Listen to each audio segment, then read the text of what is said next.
You're listening to WMPG 90.9 Gorham, Portland, Southern Maine Community Radio from USM.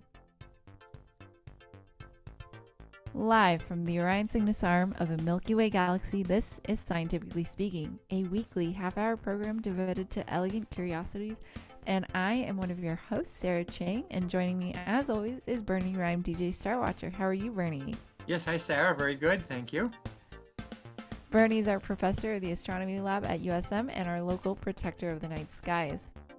You can find his writings as he's the author of the monthly What's Up column in the Portland Press Herald and Skylights, the official newsletter of the Astronomical Society of Northern New England.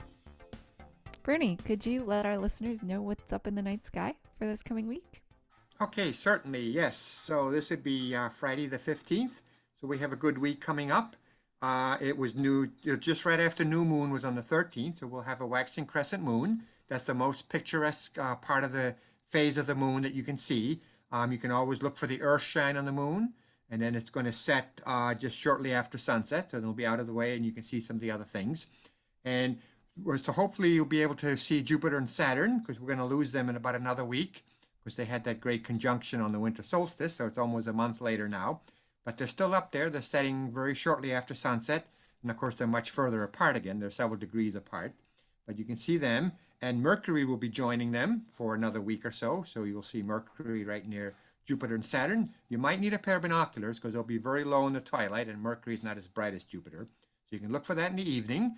And if you like to get up early, you can see Venus in the morning. Comes up around 5 just before sunrise. So you can see Venus. And then Mars is still good. It's getting fainter and a little further away, but it still looks orange. We're leaving Mars behind because we orbit the sun faster than Mars does. And in Venus's case, we're actually catching up with Venus. So that's an interesting setup there. And other than that, there's no real meteor showers or anything for a while yet. We had one about a week ago. And that's probably about it for things to look for right now. Awesome. Thanks, Bernie. Yeah, you're welcome. And if you couldn't take notes fast enough, just remember you can check out the monthly What's Up column in the Portland Press Herald. Today's show is part 2 of last week's show on supply chains during a pandemic. And we're joined by the very awesome Keith Launchbury, who is a supply chain professional. So enjoy. We are talking about supply chains during a pandemic, but specifically, I wanted to focus on the topic of data and the collection of data for supply chains to happen. So I'm curious about the history of supply chains, where, let's say, tea, that was a commodity. In order to get from, Assam or wherever in India or somewhere in China to Europe, it took several months for that to happen. With the advent of new technologies, that supply chain can shorten. We can now fly imported goods. How does that also complicate a supply chain with more automation? Well, the history of supply chain, there've always been supply chains. Back in when they're building Stonehenge, they had a supply chain to get stones from Wales and put them on this plain in Salisbury. And so they had to come across the water and they had to have a system to do that. So there's been supply chains around for many, many, many years. And people didn't call them that in those days. But the reality is that the problem we have today is the same as they had with tea.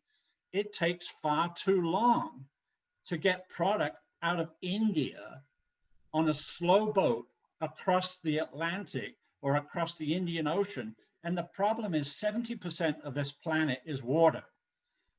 Bernie, I'm sure we're still looking for other planets that have water. And the problem is, we're the only one we know that could support life as we know it, because life comes from water and we have to have water. So what we have is we have slow boats crossing the Pacific Ocean. My wife and I took a cruise from Australia to Hawaii. It took 20 days and that's only half of the Pacific. The Pacific is bigger than every other landmass on Earth, could all be put into the Pacific, and there'd be water surrounding it because it's that big. So when we're trying to get our product across an ocean that's that big, we're talking about 36 days. And so what we've done is we've gone on the economy of scale. We think, oh, the more we can get in the container, the more containers we can put on the ship, the more cost efficient it will be to get that cheap junk out of China and bring it across to America. But the problem is that they lose it. 2,000 containers are washed overboard every year. Really? Got washed overboard. This was funny. This was Lego blocks were washed overseas, were washed off a container ship. I think and I they did hear started about showing that. up on beaches all over around the world. And it Yeah. was a pirate set of Lego. So I thought that was wrong. So people lose stuff in transit, and then they have to try to figure out, well, whose fault was that, and who can we blame, and who can we claim the insurance on? So that's one of the problems. The other problem is, imagine unloading a container ship with 18,000 containers, and the one that you want is the last one off. Because that's inevitably what would happen. You know, that they'd unload everything else. It would take them, you know, God knows how long to unload the ship. So this is the problem. We're overloading our ships. We're overloading our trucks. We're overloading our transportation system with lots of inventory because we think that's the lowest cost. You're right. They could fly tea from India to the UK in one day, but they don't, because business leaders say it's not cost effective. They say the cost of air transportation is 10 times the cost of sea transportation. So they are thinking in a very limited cost view. They're not thinking of it from a flow perspective, which is how quickly can we get our product to our market. Henry Ford reinvented the manufacturing business by coming up with an assembly line where he could build a car in 81 hours. And that was from the time they smelted the iron ore into the steel until they actually delivered the customer to the car to a customer. 81 hours from commit to remit. And what that means is from the purchase order to getting paid is actually 81 hours. Today, you ask companies how quickly they get paid, and they say net 30 days, net 60 days after they've given the invoice. And that's the problem. The problem is that's way too long. Henry Ford said, we want to separate our customers from their cash. You know, and it seems like that's a very profit motive, but it is also a flow motive, which is if we can get the product delivered quicker, we can invoice quicker, we can collect on our receivables quicker. So here's the thing. They say inventory is an asset, but also accounts receivable are an asset and cash is an asset. So there are three types of asset you can have: inventory, accounts receivable, or cash. Which would you rather have? Cash. It's not a difficult question, right? I want cash. And the problem with inventory is 2 steps removed from cash. First, I have to sell it. Then I have to collect on the receivable before I can actually bank my check. You know, if you use Venmo, you can get paid right away. You can get instant transfer to your bank account. Instant. Wouldn't that be better than waiting 30 days for your customer to get their checkbook out and write a check and put it in the mail? You know, I know you want to talk about data, but let's just think about how much data is actually accurate. Because there's data. I mean, I looked at the statistics yesterday in New Hampshire. Nobody got COVID in New Hampshire yesterday. Nobody died in COVID yesterday in New Hampshire because yesterday was a holiday and they didn't report the numbers. So therefore, I know that number is not true. When you give me data, I have to assess it to see if it's accurate, because there are three levels of information that you can have. There's data, information, and intelligence. We have lots of data. There's data everywhere, but how valid is it? It's like misinformation out on the internet. You have to sort through it and say, what was your source for that information? Or is that misinformation? There's a lot of myths there. So that's what we got to sort through to get to actual, they call it in the military, actionable intelligence, is information that you can actually use. And you have to sort through the data to get the stuff that you really want, which is information. And then what you don't know is what you should be looking for, which is intelligence. And there's very little data. There's very little intelligence in our data systems. I wrote a book, and it's called Business Intelligence, because I think that is a joke. Business intelligence is what I call an oxymoron. It's a contradiction in terms. What do I mean by that? Businesses are not intelligent. You can't put in an intelligent system if your people are not intelligent. You have to have both. I've seen lots of business stupidity. Businesses making stupid decisions. I went to one company and they said, our problem is we have stupid people. I said, who hired them? We did. And I said, oh, well, why did you hire them? Well, they were cheap. I said, well, what is the ratio?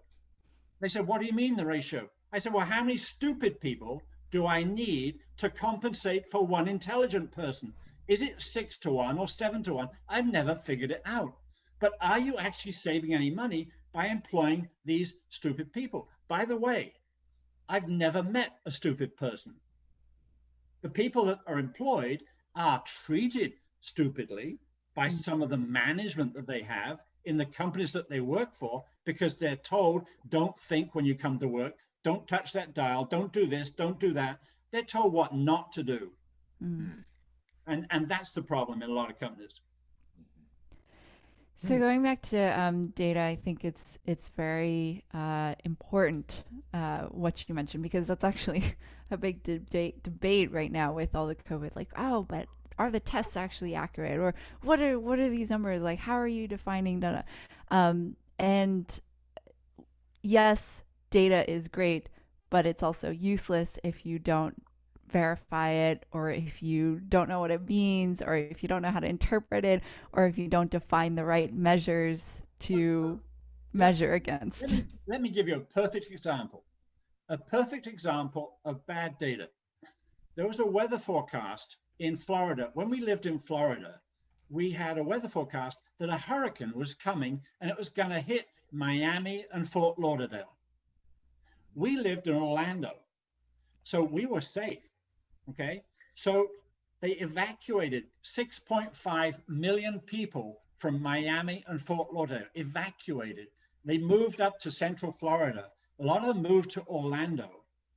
The hurricane went right by Miami and Fort Lauderdale, missed it completely, went into the Gulf of Mexico, came back across Tampa and hit Orlando.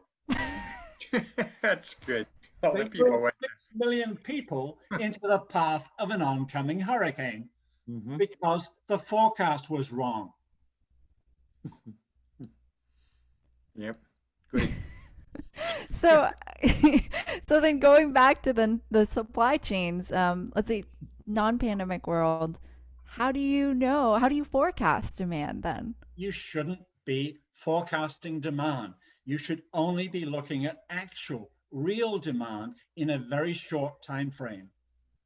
That's the purpose of demand-driven supply chains.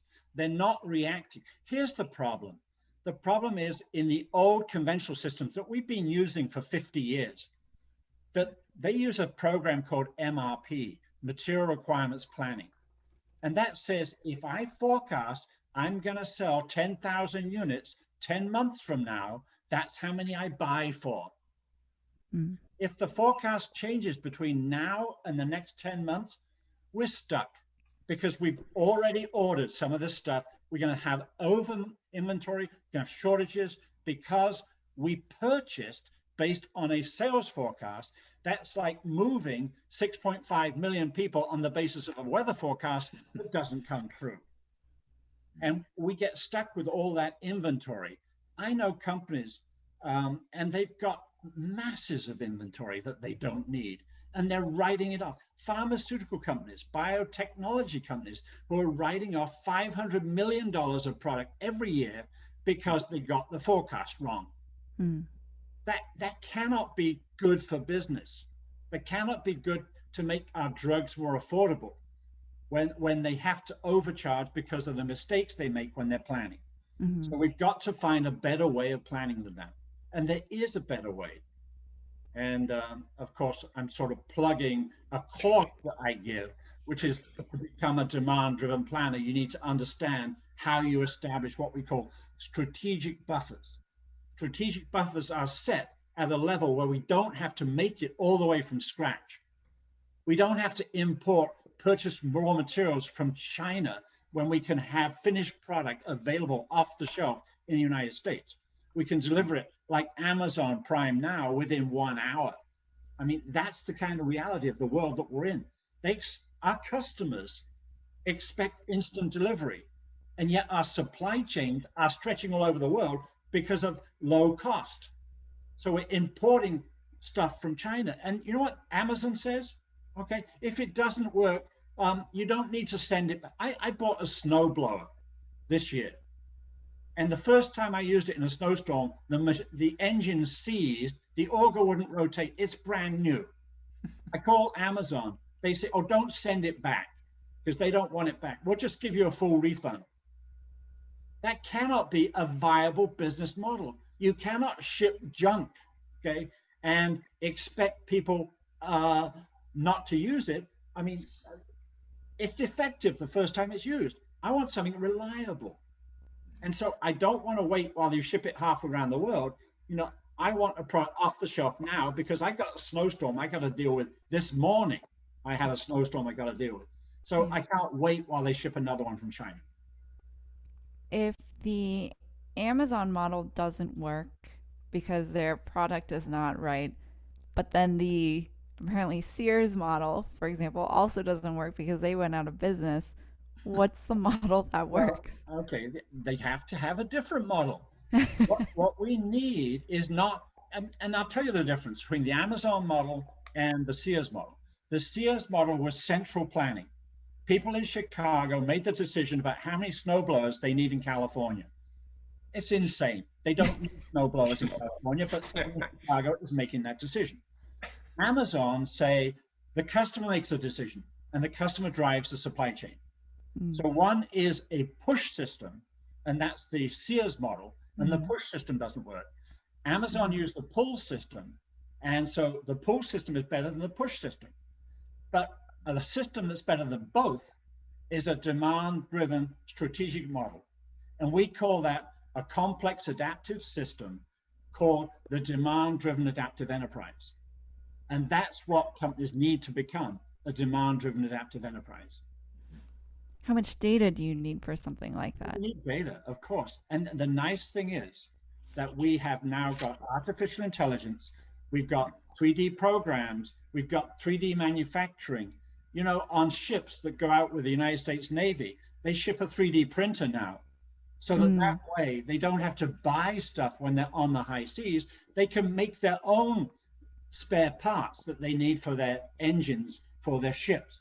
So that's the way to go, is distributed manufacturing, not centralized manufacturing. The problem is our model is centralized manufacturing and distribution. You think about energy supply. It's ridiculous the way we have our energy. Absolutely ridiculous. We have central power stations that distribute power through the grid to many, many different locations.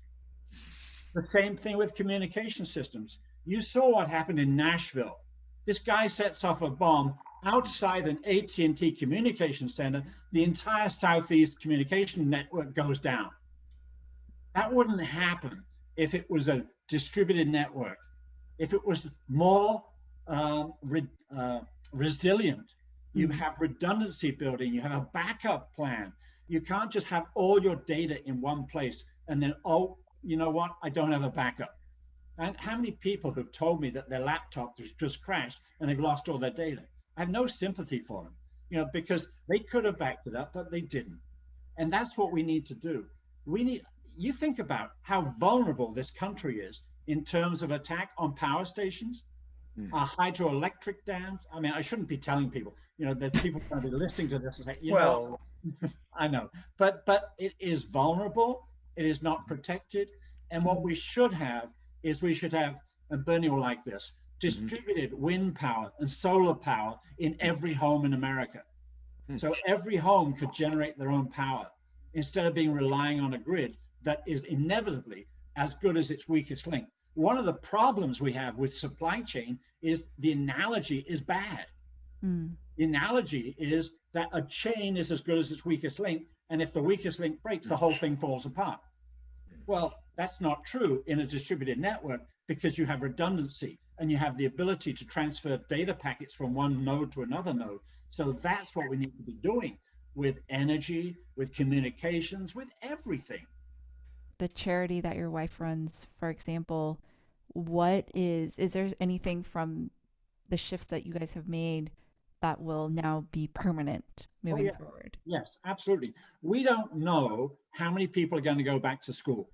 Mm. We know, for example, my grandchildren are not going back to school. They're being homeschooled now because the risks are too high because they've got immunocompromised individuals living in the family. So they cannot send their children to school. Some people will send their children to school. So we have to cater to both.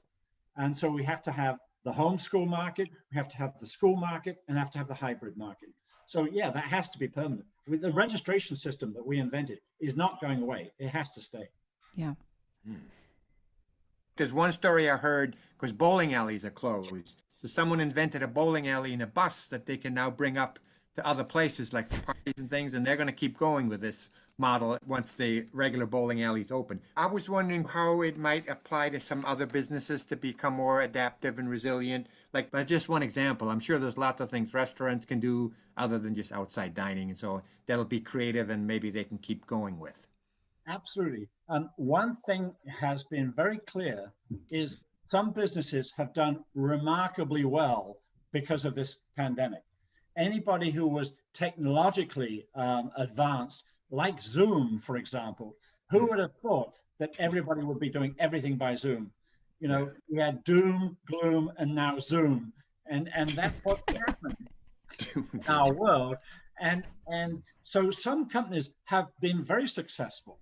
I think people who have good ideas, who are not stuck in the old way of doing things, the old business models don't work anymore. So we've got to come up with new ways. I was thinking of something this morning, actually. I have invented something, but it's not come to market yet. But wouldn't it be great if we could monitor electricity usage for every device in our house? Not just at the meter, but at every electrical outlet, we have something we can plug into the outlet that will monitor how much current is being drawn by that unit and then say, okay, well, let's just switch that off. People who leave their computers on overnight to keep them charged, how much juice is that actually using? So, there are all kinds of things that we can do. When people are working at home, there's all kinds of things that they can be doing at the same time as working, like home exercise. Here's an example from our own home. We had our exercise fitness center in the garage. Well, in New Hampshire, it's a little cold in the garage in the wintertime. So, what we decided was, why don't we just move it into our office? So now we have our office, which is a fitness center as well. It's a combined fitness center and office. So we can work out while we're working, watching television, whatever, in our own office, but it's now a working office and it's a fitness center because we cannot go to the gym anymore. So these are things that people can do if they have the resources. My wife and I are very lucky. We have the resources. So we can do that, but not everybody is so fortunate. Not everybody has an ability to separate people in separate rooms. Children who are being homeschooled in the same room, who don't have, and they're fighting over the computer. Who can access it? Well, I need it for my Zoom meeting. Well, I need it for mine. That's the problem that we have. And then what happens if they get evicted because they can't afford to pay their rent, they can't afford to pay their mortgage? There's all kinds of things happening. So I think every industry, every business needs to think very seriously about what they can do. Banking, for example, how can they help? It's not just about having the lowest interest rate available on a mortgage when people can't even get a mortgage, when the house price is going up ridiculously high amounts, because escalating prices are just they're pricing young people out of the housing market. Yeah, I used to work at a bank for many years, so that would be interesting if banks could come up with some new ways of doing things. Yeah, be creative. Look at Bitcoin. Look at alternatives. Look at ways that you can find to transfer funds electronically. Money doesn't sleep. Money can be invested all the time. This is the other thing that is absolutely ridiculous in this economy today. Wall Street is doing remarkably well. Main Street is doing awful. Yeah. And we got this separation between the haves and the have-nots. And the people who've got stock market investments, they're saying, this is fantastic. Look at my 401k. Look at how much my investments have gone up. And people are saying, but I don't have a job. Yeah. And that is ridiculous that we've got two different measurement systems in this country of how we measure success. That the businesses are measuring their success only in one term: profit. And profit this quarter, because that's what Wall Street wants, short-term results. But businesses want long-term survivability and sustainability.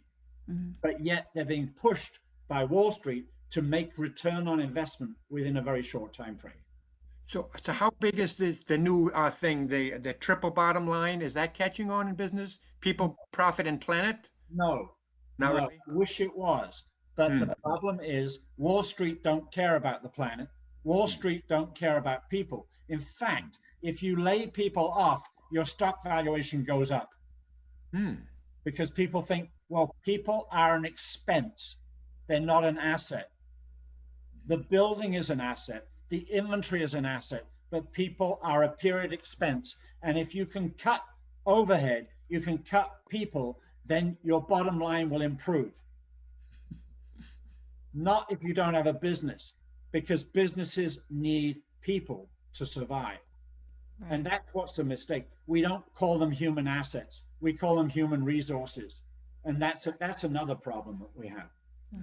That's interesting because that office building is not making you any money. No, especially not doing anything. Downtown Boston, okay, and people don't want to commute in there, and they can work from home. It's a useless asset. Yeah. And that may keep up too. A lot of people won't be going back even when it is safe. So right. So how do you put a value on your people? Yeah, the human capital. We know how to put money on value on a building. We don't know how to put value on a person. And we should do what they do in Korea. In Korea, they depreciate their employees. They depreciate them. They write them off over a period of time. They've got a useful working life, and each year their asset value decreases. Isn't that a cool concept? Yeah. Because, and it's really neat, what they do is they take that money in that depreciation account and they use it for education and training. Because they say people appreciate education, people appreciate training. So what happens is they've now got the funding to do education programs because their people are not an expense, they're an asset. And then they can claim the tax deduction that they get because they're declaring their people the depreciation value, and that's a tax deduction for them. So therefore they use that money to fund their university. You know, Steve Jobs, when he started Apple, he wanted to change the world. He didn't want to invent a phone. He wanted to change the way people interact and communicate with each other. And he did. But he didn't have to look at what's the cost of an iPhone versus the cost of an Android. He just said, we're going to make something really cool. And when we do, everybody will want one. I mean, that is a very simple business model. He didn't do an investment strategy. He didn't do like consumer surveys, ask people what kind of apps do you want on your phone. He didn't bother doing that. He just said, let's just make something really cool, and then people will talk about it to their friends, and then that's how it's going to spread. And that was a successful business model. But it has nothing to do with the traditional approach, which is, oh, let's do a risk analysis. Let's do a return on investment study. Let's do a depreciation analysis. We waste so much time with stupid stuff. Mhm. Mhm. And we're just pooping on the planners here. Mhm. Oh, yeah, I am. And especially, and my favorites are the cost accountants, because they know the cost of everything, but the value of nothing. Oh, yeah. Mm. No, I think that's a really great way to end the show actually is the humans have a lot of value and we don't we Appreciate. just don't recognize that. Yeah. Yeah. Appreciate them. No, we Mm. don't. We treat them like they're raw material, Yeah. resources. We just buy them and sell them. Okay, use them up. Yeah. We have a lot to change. Well, a lot of Well, things after this year. yeah, We'll yeah, have to, yeah. yeah, for sure. Well, thank you so much, Keith, My for pleasure. joining us, for joining myself and Bernie. Thank you, Bernie. Thank you, Sarah. You have been listening to Scientifically Speaking here on WMPG with myself, Bernie, and our guest, Keith Launchbury. Stay tuned for Sports Jam with Colin and Connor. And from your favorite nerds, mask up, and we wish you healthy bodies and clean air.